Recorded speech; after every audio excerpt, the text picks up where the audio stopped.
A paz do Senhor, meus amados irmãos do nosso curso de diáconos e diaconisas, né, Antigo Testamento 1.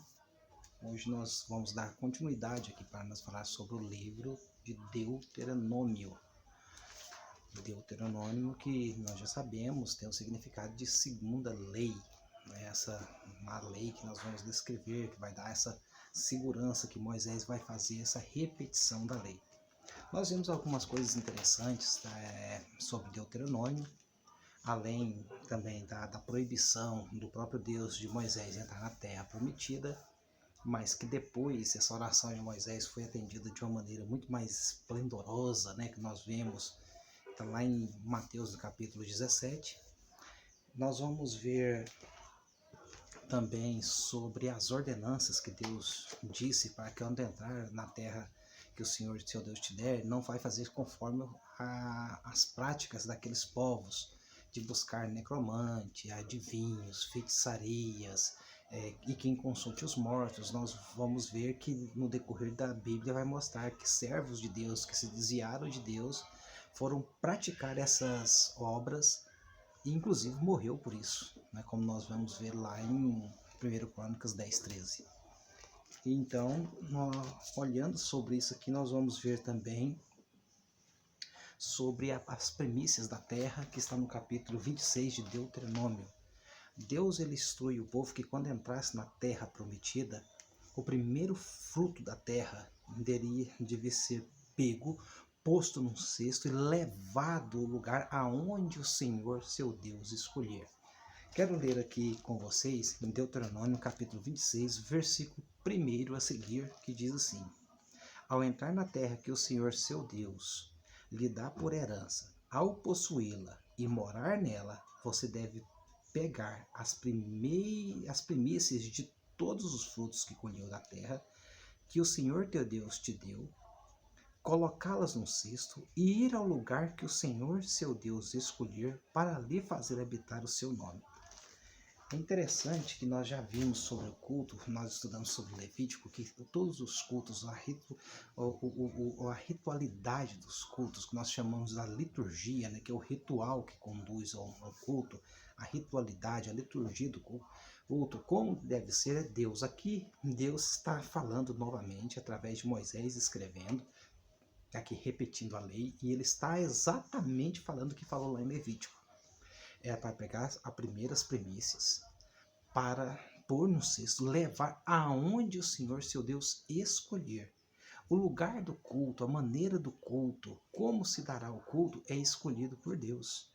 É Deus que determina, não é eu que determino a maneira que vou prestar o culto a Deus. É ao contrário, né? A maneira que Deus vai ser adorado é a maneira que Deus estabelece. Pois eu sou pecador, eu não tenho condições de agradar a Deus por mim mesmo.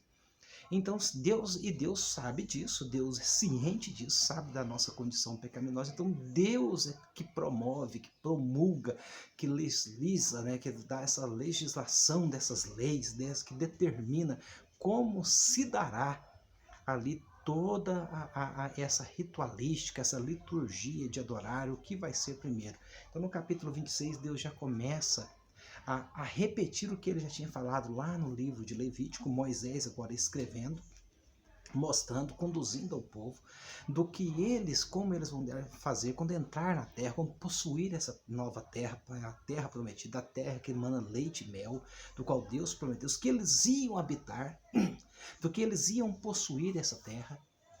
É uma promessa que Deus já tinha feito para eles. Essa geração agora que vai adentrar, e Deus então vai falar os primeiros frutos. É para nós lembrarmos, sermos agradecidos, ter gratidão e lembrar que tudo que nós temos veio de Deus.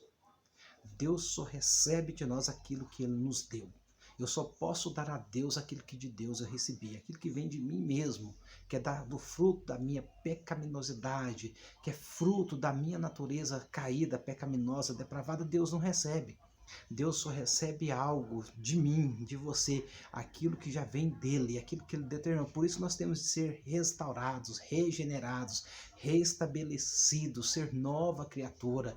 E isso só Deus pode fazer, eu não faço por meus próprios esforços. Então Deus já estava mostrando aqui na lei que a maneira de adorar, de levar os primeiros frutos aqui, era uma determinação dele. Né? Essa determinação do que ele já tinha falado no livro de Levítico, e agora aqui, como é a segunda lei, a repetição dessa lei, em Deuteronômio, Deus está aqui restabelecendo, reforçando o que ele já tinha ensinado para eles. Está ensinando como eles devem atuar, ali, fazer essa atualização ali de levar. E também vai falar sobre os dízimos.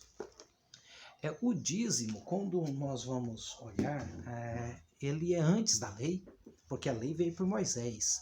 Mas o dízimo, ele vem aparecer em Abraão a primeira vez. É lá no capítulo 12 que nós vamos ver Abraão levando o dízimo ao rei de Salém, Melquisedeque, a ordem de qual Cristo veio, a ordem de Melquisedeque. Então nós vamos ver que o dízimo, ele não vem, mas agora ele é promulgado, ele é estabelecido, né? Ele é homologado na lei, agora para ser obedecido como algo legal. E Deus determina esse dízimo, que é essa questão dos 10%, porque as diferenças sociais, elas sempre existiram. E sempre existiu ricos, sempre existiu pobres, sempre existiu milionários, sempre existiu paupérrimos, e isso não está fora do contexto do povo de Deus. O fato de nós sermos povo de Deus, nós não estamos fora desse contexto, como prega a teologia da prosperidade, que todos que vai servir a Deus vai ser rico, vai ser próximo, vai ser aquilo, sendo que essa nunca foi uma promessa de Deus. Quando Deus ele promete, lá no Antigo Testamento, nós vamos comer o melhor da terra, melhor é aquilo que vem dele. A Deus não falou que é o melhor, que é o mais caro, que é o mais sublime, que é o mais esplendoroso, que as pessoas vão ficar admiradas, como eu vou no melhor restaurante mais caro. Não é isso que o texto está falando, é só ler o contexto. O melhor da terra, ou seja, porque vai produzir debaixo da sua bênção, e que está debaixo da bênção de Deus é o melhor. Mesmo que seja o mais barato, mas que veio de Deus, veio abençoado por Ele, foi dado por Ele, é o melhor da terra.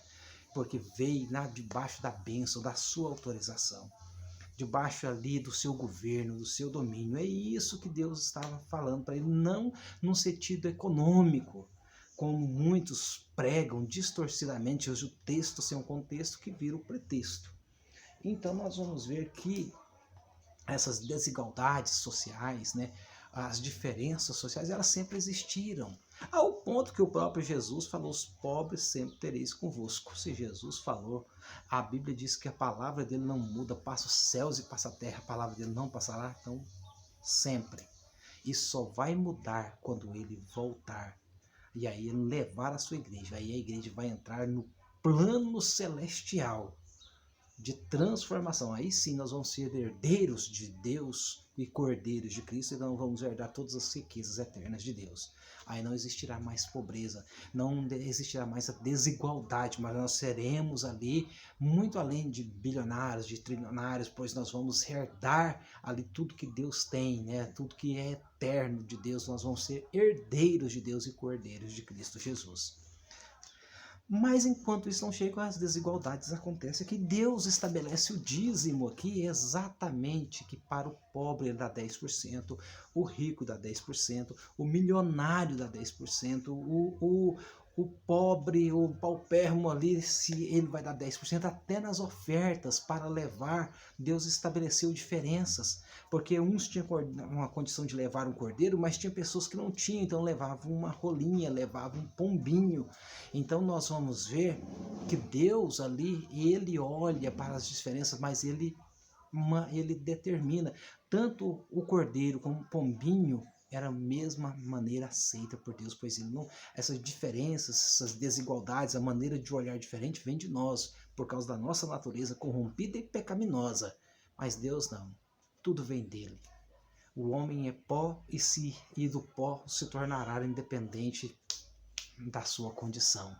E isso, Deus conhece isso, e ele é o criador de todas as coisas. Então isso, o que impressiona os homens não impressiona a Deus. O que eu impressiono as pessoas, eu impressiono na igreja, impressiono os homens, não impressiona a Deus, pois tudo é dele. Quando eu falo que tudo é dele, tudo pertence a ele, é tudo.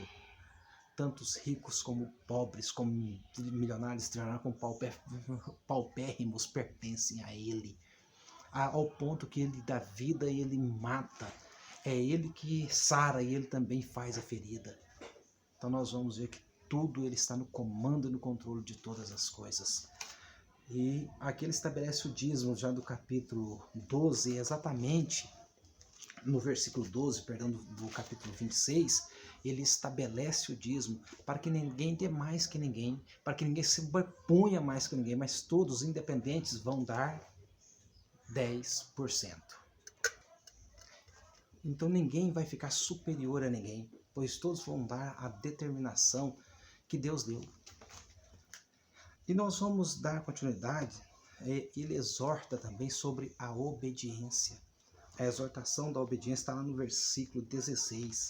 Quero ler aqui com você no capítulo 26 de Deuteronômio, versículo 16 até o 19, que diz assim: Hoje o Senhor seu Deus ordena que vocês cumpram estes estatutos e juízos. Portanto, vocês devem guardar e cumpri-los de todo o seu coração e de toda a sua alma.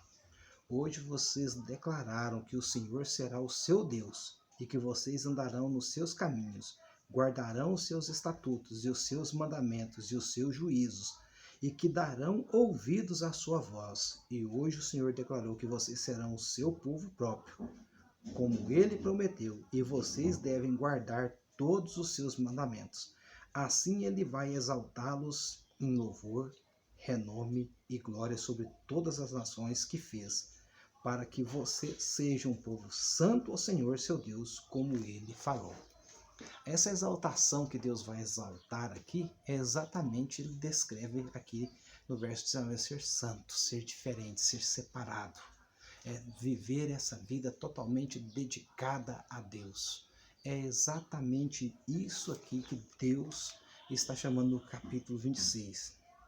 E nós vamos ver também no capítulo 28, vamos pular o 27 aqui, que é o terceiro discurso de Moisés, né, que ele faz lá no Monte Ebal. Nós vamos ver agora aqui no capítulo 28, que é sobre a bênção da obediência e o juízo e a condenação da desobediência. E quando Moisés ele promulga isso, ele escreve isso, ele fala: escolhei hoje, né, a obediência para que viva. Deus ali, ele nos chama a escolher a obediência. Ele fala que nós vamos poder cumprir o bem ou o mal, mas ele ali nos orienta: escolhe hoje o bem para que vivas, escolhe hoje fazer aquilo que Deus determinou que nós façamos para que tenhamos vida da sua parte. E é isso que Deus está nos chamando, para nós vivermos uma vida para Ele. É isso que Deus está nos chamando, nos convocando aqui no livro de Deuteronômio, que é a segunda, está repetindo o que ele falou lá no livro de Levítico, o que ele falou em Êxodo. Nós vamos ver que ele falou ali no decorrer do livro de Números. E aqui, por isso que Deuteronômio é ali a segunda, é a repetição, é o reforço dessa lei, do qual Moisés agora ele está impondo nas pessoas, ao ponto que aqui em Deuteronômio, aqui vai falar assim: olha, inculque na cabeça dos meninos, escreve na tabinha, indo pelo caminho, fala para ele da lei do Senhor, fala, determina, para que ele fique aí inculcado, para que isso venha entranhar nos seus pensamentos, no seu coração, e que esse menino venha viver para a glória de Deus. É isso que Deus ele quer que também nós façamos. Para que nós, e também vai falar sobre o castigo da desobediência, né? Ou seja, os impasses que nós vamos receber quando nós somos desobedientes.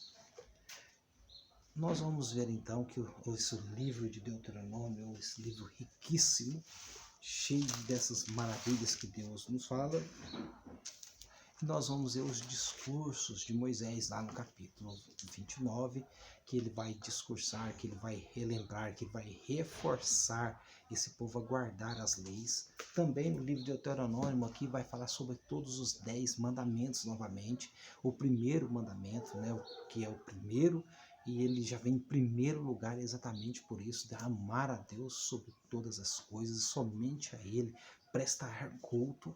amar ao próximo. Deus vem, então, ele vai honrar pai e mãe, e ele vem falando e vem dando as instruções: não matarás, não adulterarás, não falarás isso, não dirás falso testemunho, não cobiçarás nada do seu próximo.